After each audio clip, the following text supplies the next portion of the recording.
actually. Thanks for inviting me in. I feel a little bit of an imposter actually talking to you about. I wouldn't say that.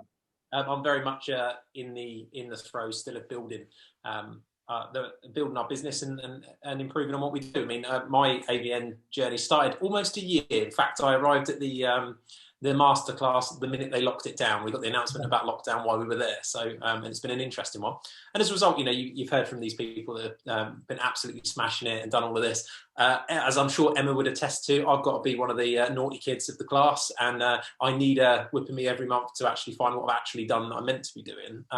But I suppose the good thing to come from that is that it's possible to make big improvements through what you can do in the time you've got it, as long as you're focusing on those big wins and those big systems. So, I mean, give you a little bit of background. Our business at the minute, we're just recruiting numbers 23 and 24 in staff terms, and we're growing about 40% a year at the moment. So it's been pretty good, really busy. As a result, it's been difficult to do, and the internet's been a big part of that. That's been one of our primary growth areas. We've switched from being a practice that really concentrated locally to actually opposite. Probably in the last, I don't know, we're adding about 10 grand of annual fees a week at the minute, and nearly all of those are geographically nowhere near us. So we've had 3 from Scotland last week, a couple from all over the UK. It just depends on where they've come from, where AVN and where we approached AVN for some help. And so I just wanted to make sure we were doing the coolest things we could do for clients. You want to know that if compliance died tomorrow, and I'm probably at the end of thinking that for me, I like compliance. I like that kind of work. I like dealing with startups. My team like dealing with startups. In actual fact, most of our clients are down that end of the spectrum, and it's what we enjoy working with. And I think we've got in this place where actually we're pretty comfy with the pricing we do. I'm sure there's room for improvement, and that would be one of the things. I know everybody's touching it, so I'm going over old ground, but for me, the biggest thing years ago, we did this exercise actually just before coming into AVN. We did it a few years ago with some competitors, and what happened was we changed the face of our cash flow and direct debits and all the rest of it. So if you were going to take anything away from the AVN part, that would be the first thing that I didn't say to anybody to do, is do that.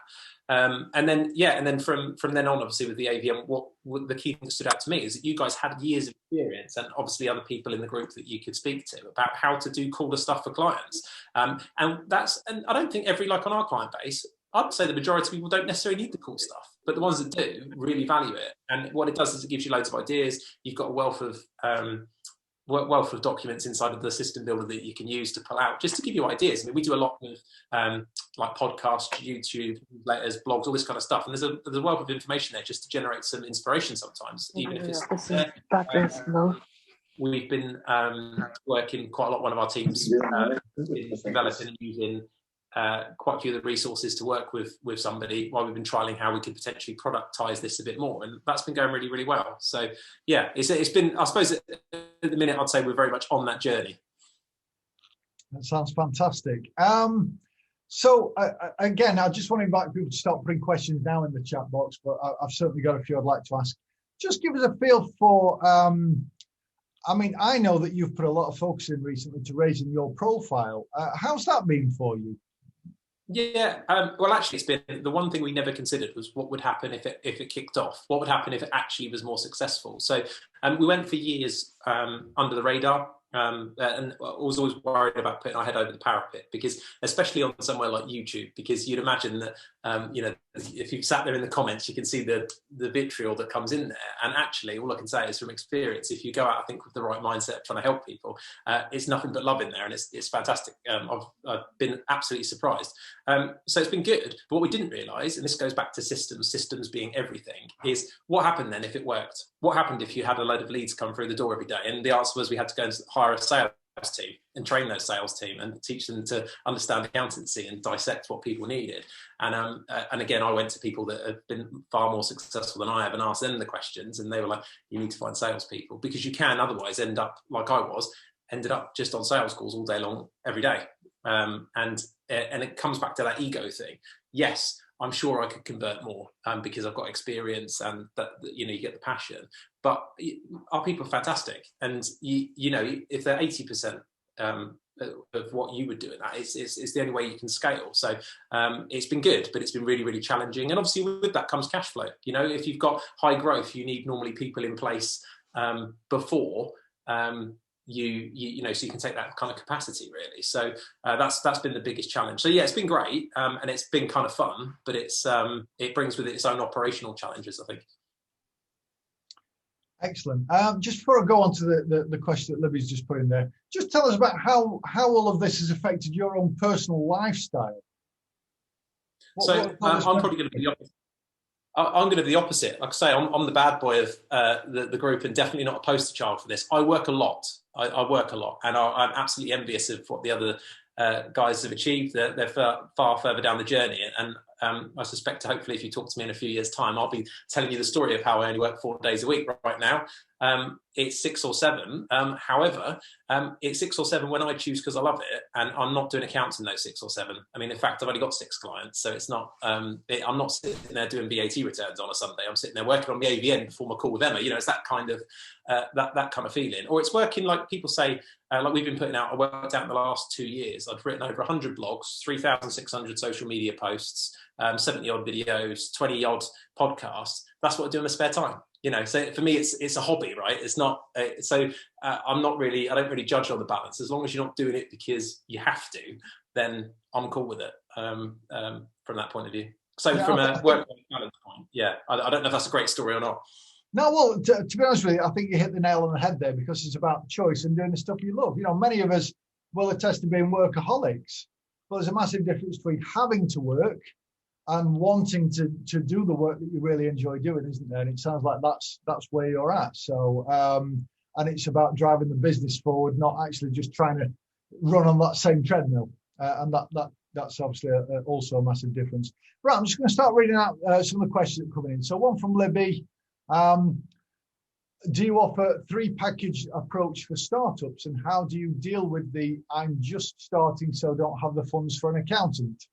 Cool. Well, I think there's 2 things. I mean, actually, this is why I love some of the stuff that you guys do with positioning and those kind of things. Is brand means so much with this, and unfortunately, there is a certain image to decent office, professional approach, how quick you respond to people, and the process you lead people on. And where we had a lot of success for this is we created a process where we have kind of a discovery call process where people, before they almost have to earn the right to speak to us. And I don't mean that in a bad way, but it's if we spent half an hour 45 on free consults with everyone every day, we'd never do any work and never get paid. What we've been able to do is make sure that, you know, we basically qualify people out earlier is probably the best way to describe it. So we spent quite a lot of time developing a script that a non-accountant can run through, and then, you know, there's a box and they tick the 6 boxes, and if they meet the 6 boxes, they move through the next stage. If they don't tick a couple, we've got some great resources to kind of go, well, maybe you're not ready for us yet, but, you know, here's some guides on our YouTube, here's some documents we wrote on this, and help them out so at least they leave with a good thing. And actually, I found with businesses, if you treat them that way with the respect of, look, it's not a fit for both of us right now. And actually, I think I was telling Emma a story. There was a lady who was selling hair bows, and our fee would have been 300 quid a month. She hasn't got 300 quid a month. It would be taken out of her working capital that she needs not to be spending on us. But it is a chicken and egg scenario sometimes. So sometimes it's a case of saying, well, look, actually, for you, I don't think it's a fit right now. But yeah, qualification is the key for us. I think we just had to make a bit, and it sounds a bit salesy, but ultimately that's where it was, is we realised we were wasting a lot of time speaking to people that couldn't, in all the best will in the world, afford it.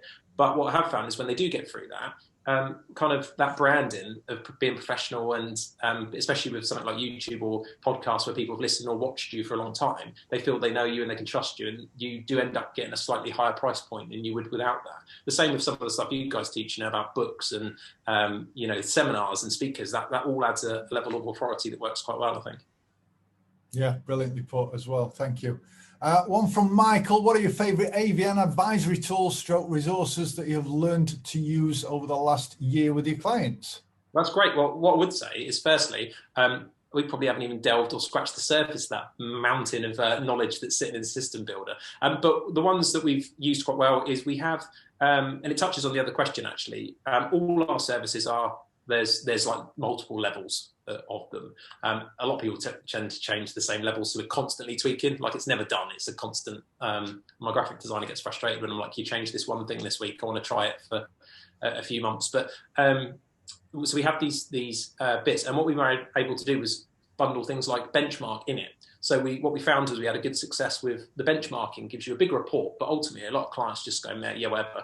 But there's one page in it that is a bar graph that most people look at, and it's like pretty colours, and they can see as a percentage how they're doing, and the reds are a problem. So what we were able to do was bundle, say, the one page of that report into one of the bundles, and that worked really well because people are like, oh, I didn't know you did this. That's really cool. And then the right business owners will then want to investigate how you could potentially help them with the advisory. So one of the ones we did recently with this electrician client who's managed to grow, his turnover's increased astronomically over the COVID.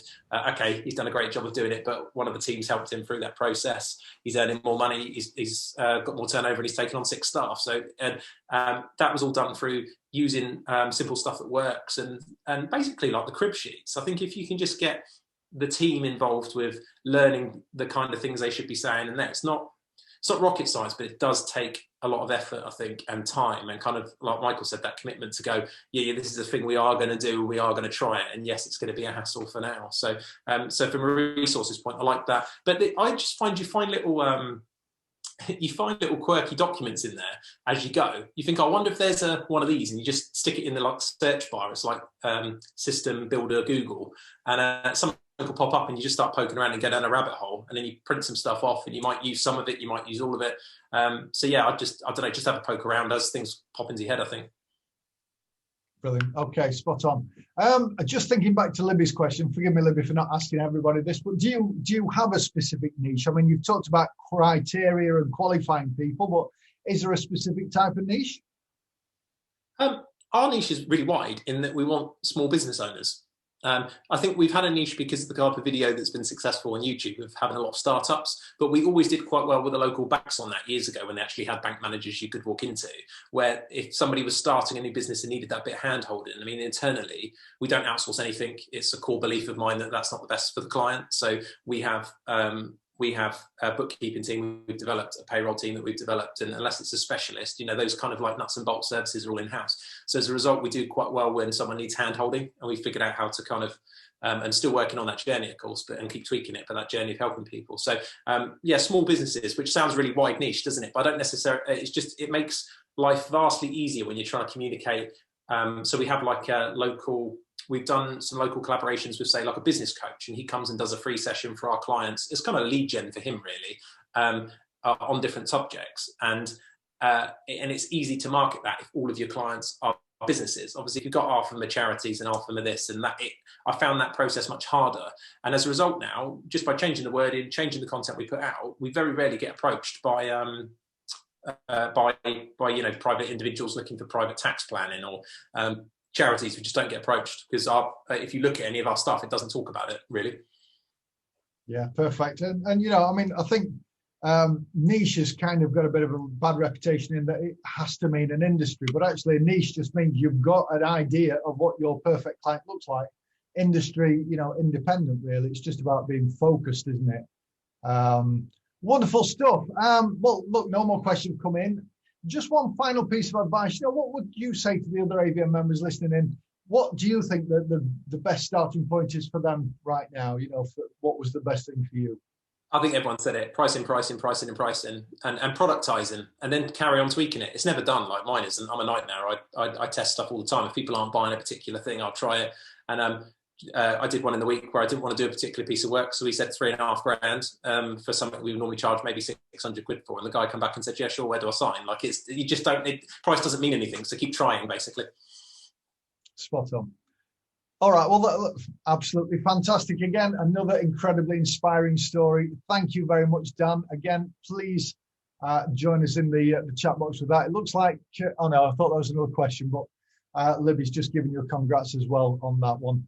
Looks like Dawn somehow keeps coming in and out, but it looks like Emma's dealt with that.